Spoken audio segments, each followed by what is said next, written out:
we shall enter into no treaty, alliance, confederation. We shouldn't grant letters of marque or reprisal. Coin money. Now, this is really important.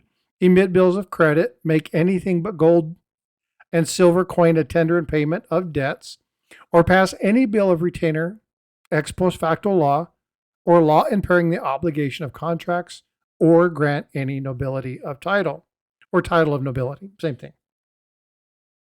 When we ask the question, make anything but gold and silver a coin, a tender of payment for debt. This is important. This is why Texas is allowed to do this. Texas isn't creating its own money.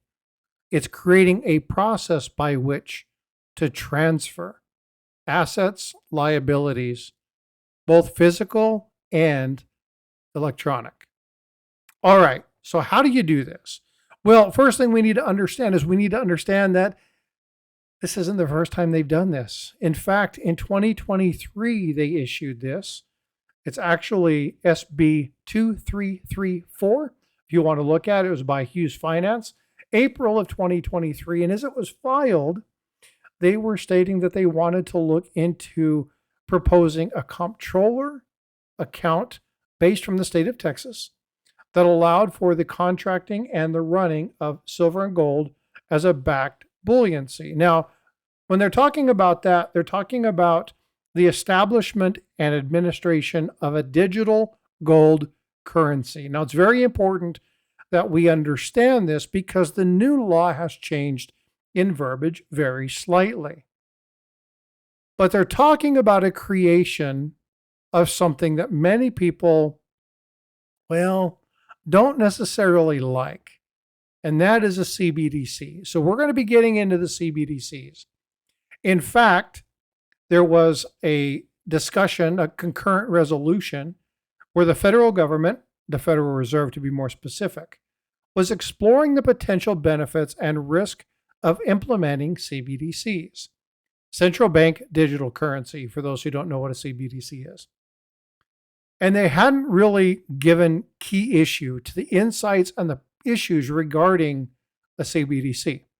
Now, a report from Texas talking about this stated that central banks in this particular realm, the CBDC, are digital forms of money that have a liability or are a liability for the Federal Reserve. Now, rather than being a liability of commercial banks, retail CBDCs are issued to the general public. Now, they establish direct relationship between the Federal Reserve and the consumer, but it could lead to unprecedented levels of government surveillance and control over private cash holdings. Now, we've all listened to this. We all know and we all agree that a CBDC that is run and backed by the Fed is probably not a great idea. We talk a number of global leaders have complained about this. They express their concern, risks of things like cyber attack, financial stability. They look at various vulnerabilities that could be exploited, looking at ways that this could compromise a nation, compromise transactions, look at major privacy or security risks. And there were so many different proposals out there, but none of them really addressed that. And the ones that actually did left gaps in areas that we wanted to focus on. Those things like detecting money laundering, terrorist financing, and other illicit activities that we would need to be able to track in order to safeguard and ensure that our money wasn't stolen, let alone physical and security issues that we would have to take, especially if people were maintaining cards in specific wallets that held all of their CBDC money. Could you imagine getting hacked? It'd be a nightmare. Now, the implementation of the CBDC would make countless U.S. citizens vulnerable. So the great state of Texas said, no, we're not going to do it. Instead, what they did is they issued something in specie. Now, in specie isn't saying, well, we're creating a different animal. What they're saying is it's a financial term, and it means in form or in kind. And the term is commonly used to describe financial transactions that don't involve the exchange of cash. Now, this is extremely important because we're talking about the exchange of cash. We're not talking about Texas creating its own currency. It's very important. that would be illegal. That would be against the Fed. So we're not talking about creating its own currency. What they are talking about is a method by which to transfer information from two available types of financial funds. One is physical, which is gold, silver, and copper or palladium or platinum, whatever that might be. And then the other one is fiat. Now remember, when they're talking about the CBDC that Texas is building, it's going to be backed by silver, gold. It's going to be backed by that precious metal. You're going to have a tangible asset. Now, along with tangible assets, you have to make certain considerations. And we're talking about capital gains. If I sell my house, there's a capital gains tax associated with that, especially if I accept that money before a 2 or a 3-year term. Now, again, not being a financial expert, some of this may be wrong, but it's important to understand that. So when we're talking about this same form, same kind, we're talking about the fiat and the precious metal. But when we're talking about that financial asset or how this money is going to be transferred, they're talking about the CBDC. They're also looking at check. Now, if you look at that law that we talk about the states were allowed, because it wasn't necessarily included, for their local state banks to issue checks. Okay, this is why we have a checking system in many of our state banks. They can also issue credit. So these are 3 systems in which they can generate to transfer that physical asset. That physical asset, the check shouldn't be there. That's a typo, sorry about that. But it should be gold, silver, copper, platinum, palladium, gold backs, or whatever it is that they're looking as far as that physical hard hold. I want to hold it, therefore I own it type of stuff. There's also the second portion of this bill or set of bills is the tax code, the tax implication that is had. And that's the method or form in which this is going to operate and any fees or any taxes levied therefore. So when we're looking at that, there's got to be a fee, there's got to be some sort of item in this to look at how are they going to manage this. Now, when we start to look at the numbers, when we start to look at how this is done, there's tons and tons and tons of questions that are going to stem from this. So I really want to break down some of these questions. But at first, I want to talk a little bit about the amount of money that we're talking about setting this up. Initially, the proposal was a cool $26 million by the state of Texas to deposit into that comptroller's quote unquote account so that they could purchase the necessary bullion to back that up within the Texas Reserve. Now, this is important because they have to have enough to back up the startup of this program. As people buy or they want to deposit their gold into that depository, then again, that number would go up and people would be able to buy portions of that. Now, they can't sell more than they have because it's a bullion, it's a silver and gold backed money. It's a form of money that is utilized that has to be backed off of a tangible asset.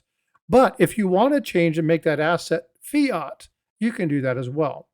So this is one of the ways in which they're actually working with this. This is another thing that's going to help make Texas more reliant and less tethered to the federal government. This is why many people think this is extremely appealing. But not only is it extremely appealing, there are some things I need to understand better. There are some things that I want to look at a little bit better. I want to understand some of the very specific questions. And I'm going to get to some of those questions here in a minute. But I want to talk about one aspect of this that is really quite fun. And that is that you can trade your money or your credit or whatever that card's going to be, that CBDC in, for physical silver and gold. Now, when you look at things, you have to realize that over time, the residents of the state, both Federal Reserve notes and U.S. silver or gold coins, whatever they're going to be utilizing, they're going to end up with more value. So in time, the amount of money that's put into this is going to increase. Silver is going to go up, gold's going to go up. Now, granted, the silver and gold is going to fluctuate, but over the long term, you're going to see rises in costs in that. But again, because it's tied to a hard physical asset, there's something there. There's a real wealth. What can happen here is what they call Gresham's reverse law, or the reverse Gresham's law. That's where good money, gold and silver coins, will eventually drive out bad money, aka the Federal Reserve notes. Now, as this happens, various events will occur. The flow of wealth will begin to flow towards the state treasury, and other things like state businesses and banks and other people will start to come to your bank. Sounds really good. But because of all of that, there are some questions that I need to have answered, and I don't have them. So I've reached out to some people to help me answer some of the questions that are posed on the screen. One of them, certain money deposits that are held in trust and not subject to legislative appropriation. Now, the question that I have in this particular regard is, are we talking Texas legislation, or are we talking Fed as well? What about executive orders? How does that play in the executive realm? We all think back to pre-33, right? We all think about that nasty move that made gold illegal. Hey, citizens of the U.S., it's your patriotic duty to help your country. Give us all your gold, right? So we want to be concerned about that. So what does that mean if we're going to protect ourselves against legislative appropriation? Does that mean against the Fed as well? The comptroller may establish fees for the issuance or redemption of silver currency in this specie option that avoids tax consequences. However, if there's going to be a fee, isn't this basically creating another type of tax? Because again, you're going to have to pay to put it in. This is where I have down below. You're going to have to pay to put it in, but are you going to have to pay to get it out? Well, the answer is yes. You're going to have to pay at both locations because you're going to be paying for the transaction. Again, what you're paying for is you're paying for the person to manage that. So the comptroller has proposed 5 people in the state of Texas to manage that particular program. This is why it's $26 million the first year, $1.5 million the second, and $1 million every year therefore, because they have to have the people that are there to manage the finance, the administrative, and that's what that team of 5 people are going to be. So yes, there's going to be a fee not only to deposit and do that transaction to have your physical gold or your physical silver or your fiat transferred to that CBDC, but you're also going to get charged a little fee to get it out. Now, whether that happens at the merchant, I don't know exactly where this is going to come. I don't know what the fee is going to be, if it's going to be worth more if you take it out in physical property. For instance, if you take the gold and you grab it and you pull it out, is it going to be more than the other? I don't know the answer to that. So what I've done is I've reached out to a couple people who are really smart in the process of this, who understand Texas government, and I put in a request to have an interview with them. Now, I don't know if I'm going to be granted this interview, but I'm going to continue to try really, really hard to get this person or these people that I've requested access and an audience with to talk more about this, to ask some of these hard questions and help me understand Texas government, not only how the legislation works, talk about some of the potential barriers that are faced, but really ask some hard-line questions like, this is a CBDC. How is this going to differ from that of the Fed? Now, we've had a little bit about that on here already, so I definitely see this as a good, positive move. But really, all in all, what does this mean? So again, I'm going to ask some questions, and if there is something you really want to see, please do me a favor, comment down below and let me know. What are your thoughts about this? What are your concerns? Please voice them to me. I'll probably be talking about this live in a couple weeks. I want to give it a little bit more time to kind of air out and flush out. But do me a favor. If you're with the tenet that if you don't own it, if you don't hold it, you don't own it, is this another Ponzi scheme? Or can you get back behind this because it's backed by precious metals and not the air that is associated with fiat currency? Let's talk about this. And again, as always, I'm not a financial advisor and I'm not going to tell you what to do with your money. But personally, I think there are some really good things that are going to happen here.